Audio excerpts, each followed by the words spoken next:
En effet, il n'a pas peur, il a vidé son compte en banque, quitté son job et s'est lancé dans une activité à laquelle il ne connaissait rien. Est-ce que vous en croisez beaucoup, des profils comme celui-là? Pas assez en tout cas. Il y en a, mais pas assez notamment par rapport au potentiel que l'on voit en Afrique. L'Afrique est un vaste champ de ressources inexploitées. Alors ici, ce sont les fientes de chauves-souris, mais dans tout un tas d'autres domaines, dans l'agriculture, dans les cuirs des peaux, dans le bois, on se rend compte que nous ignorons et que nous jetons des tas de sous-produits qui ailleurs sont valorisés. Et nous devons développer et inculquer cette culture que tout se transforme. Donc si je comprends bien, vous conseillez de se lancer, quoi, hein, d'y aller quand on repère une idée potentiellement intéressante.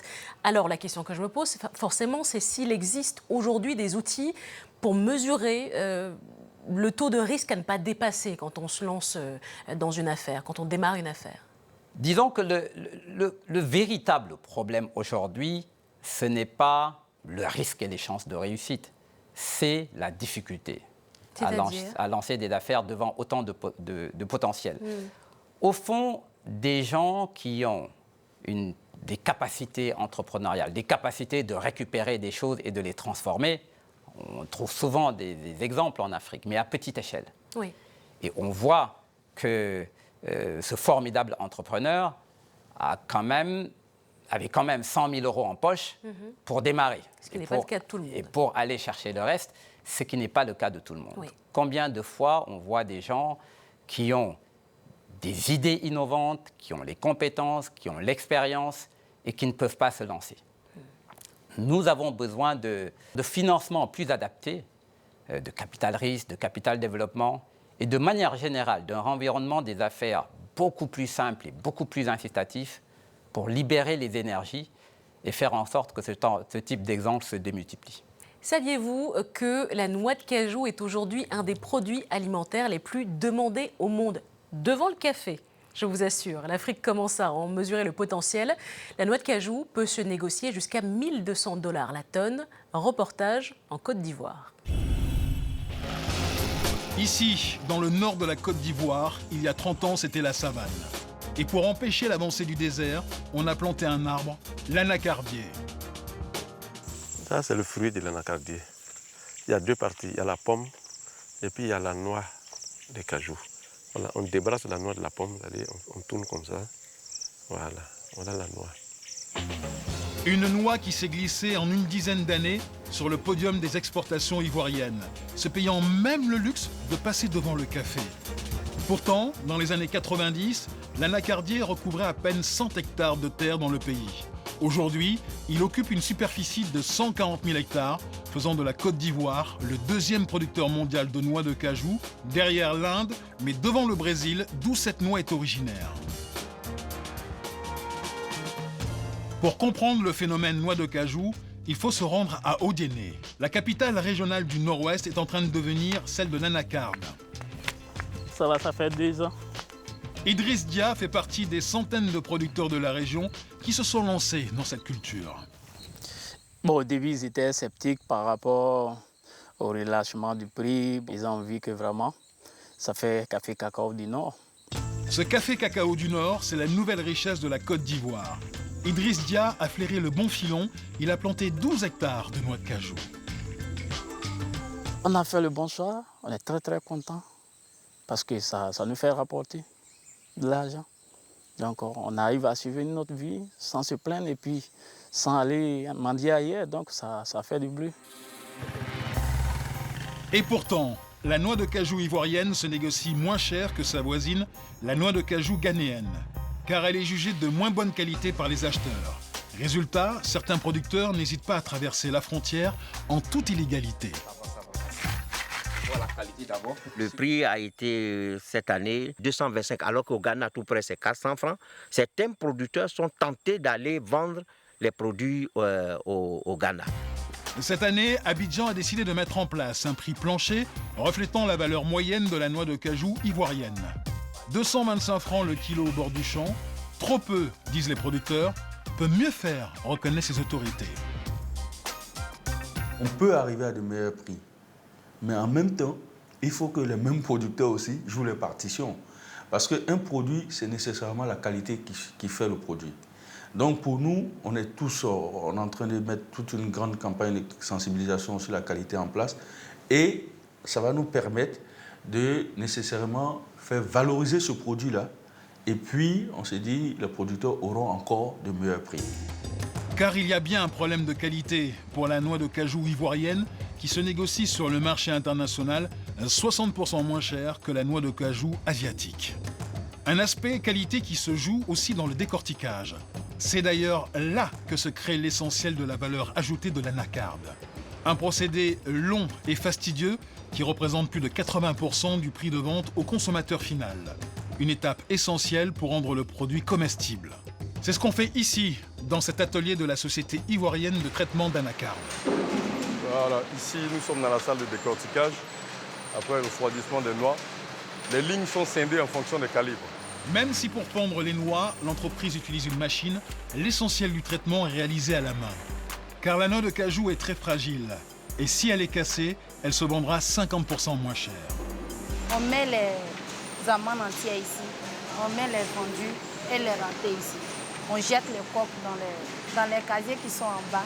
On jette de l'autre côté là-bas pour faire des fûts. Une fois retirées de leur coquille, les noix de cajou sont séchées, lavées, triées. Au total, une dizaine d'étapes sont nécessaires avant de les exporter en container vers l'Europe. Pour Madame Touré, la propriétaire de la CITA, si les usines de transformation de noix de cajou sont si peu nombreuses en Côte d'Ivoire, c'est parce qu'il faut avoir une surface financière importante. Être capable d'avancer plusieurs millions de francs CFA avant de démarrer la production.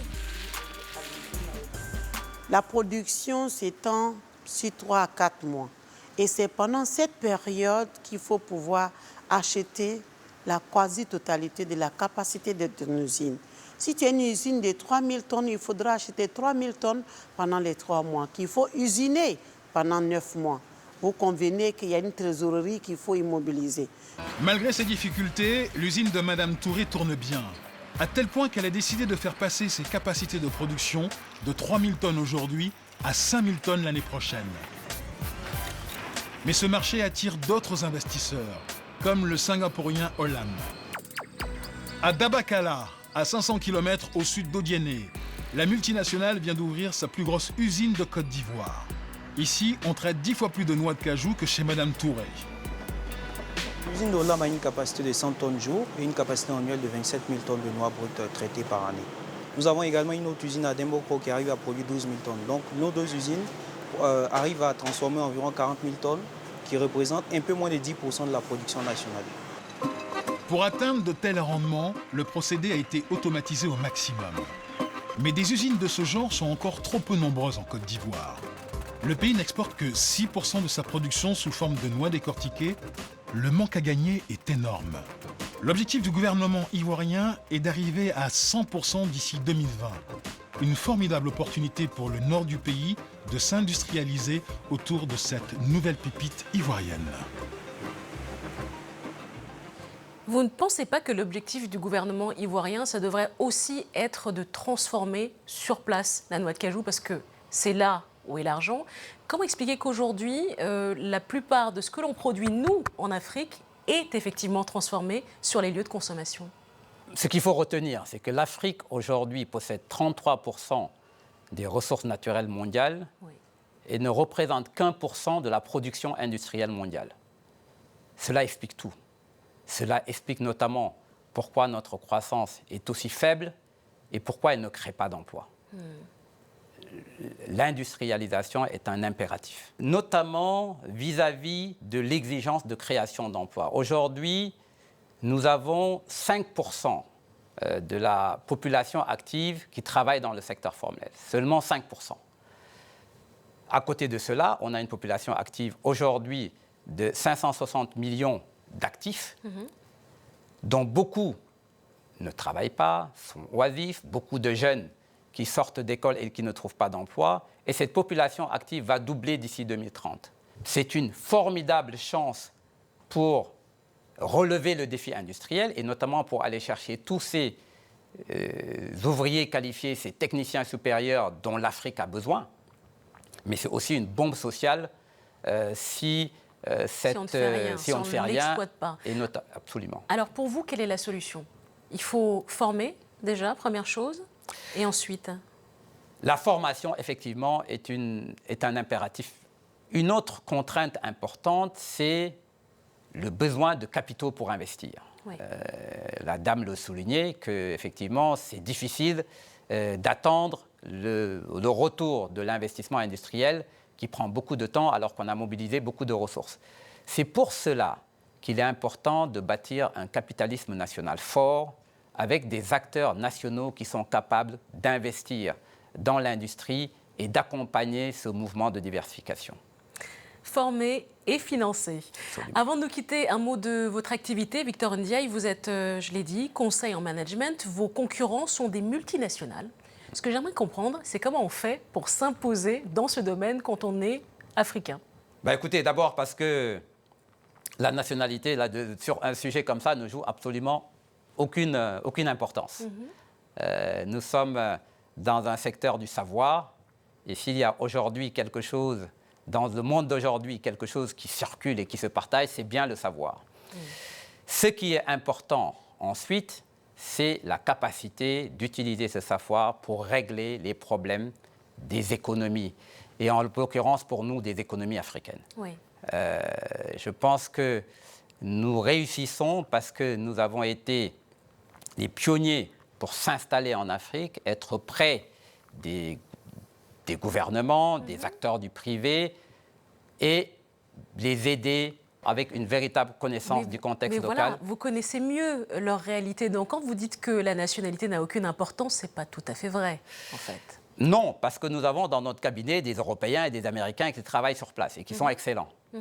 La clé, c'est le fait que nous nous sommes installés à côté d'eux et que nous les accompagnons dans la mise en œuvre. C'est cette connaissance du terrain et du contexte local qui fait qu'on est capable d'accompagner véritablement la mise en œuvre, puisque planifier est important, mettre en œuvre est capital, et les vraies batailles se gagnent au moment de l'exécution. Une connaissance et une activité reconnue, puisque je le disais en ouvrant cette émission, nos confrères du magazine New African vous ont classé parmi les 100 personnalités les plus influentes d'Afrique. Victor Ndiaye, merci beaucoup d'avoir répondu à l'invitation de Réussite. Le mois prochain, nous parlerons de formation et notamment de ces business schools africaines de plus en plus performantes. D'ici là, prenez soin de vous et rendez-vous sur canalplus-afrique.com pour voir ou revoir nos reportages. Bien sûr, pour nous faire vos commentaires, c'est sur les réseaux sociaux. Bye bye.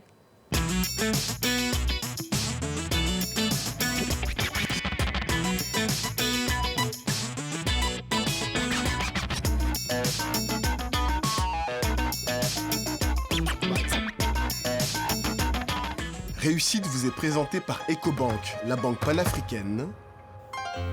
Et ComfortJet, la première compagnie aérienne d'affaires basée au Togo.